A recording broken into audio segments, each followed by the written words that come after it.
Welcome to my channel. Let us learn English. മാതൃഭാഷയോടൊപ്പം ഇംഗ്ലീഷും. ഇംഗ്ലീഷിൽ എങ്ങനെയാണ് ഒരു സെൻറ്റൻസ് ഉണ്ടാക്കുന്നത് എന്ന് നമുക്ക് നോക്കാം. How to make a sentence in English.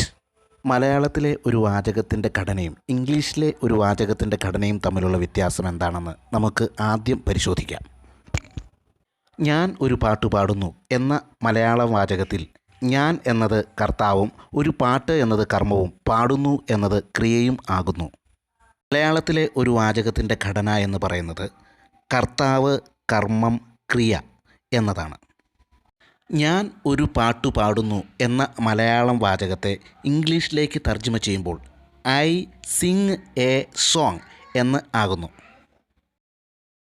ഇവിടെ ഐ എന്നത് സബ്ജക്റ്റും സിങ് എന്നത് വെർബും എ സോങ് എന്നത് ഓബ്ജക്റ്റും ആകുന്നു.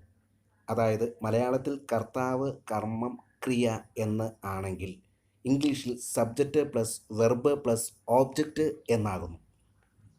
ഞാൻ ഐസ്ക്രീം ഇഷ്ടപ്പെടുന്നു. ഇവിടെ ഞാൻ എന്നത് സബ്ജക്റ്റും ഇഷ്ടപ്പെടുന്നു എന്നത് വെർബും ഐസ്ക്രീം എന്നത് ഓബ്ജക്റ്റും ആകുന്നു. അതായത് ഐ ലൈക്ക് ഐസ്ക്രീം എന്ന് ആകുന്നു. ഞാൻ എല്ലാ ദിവസവും പള്ളിയിൽ പോകുന്നു. ഇവിടെ എല്ലാ ദിവസവും എന്നതാണ് ഇവിടെ സമയത്തെ സൂചിപ്പിക്കുന്നത്.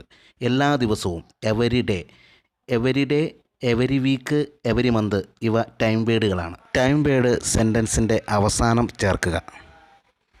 ചില ഉദാഹരണങ്ങൾ നോക്കാം. ഞാൻ എല്ലാ ദിവസവും പള്ളിയിൽ പോകുന്നു. I go to church every day. എല്ലാ ആഴ്ചയും ഞാൻ അദ്ദേഹത്തെ കണ്ടുമുട്ടുന്നു. I met him every week. ഞങ്ങൾ എല്ലാ ദിവസവും ചോറ് കഴിക്കുന്നു. We eat rice every day. ഇപ്പോൾ ഇംഗ്ലീഷിൽ എങ്ങനെയാണ് ഒരു സെൻറ്റൻസ് ഉണ്ടാക്കുന്നത് എന്ന് നാം പഠിച്ചു കഴിഞ്ഞു. അതിൻ്റെ ഘടന എന്ന് പറയുന്നത് subject plus verb plus object plus time. ടൈമിനെ സൂചിപ്പിക്കുന്ന വേർഡ് ഏറ്റവും അവസാനം ചേർക്കാൻ ശ്രദ്ധിക്കുക.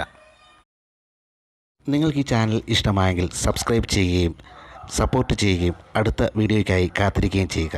See you, meet again. God bless U.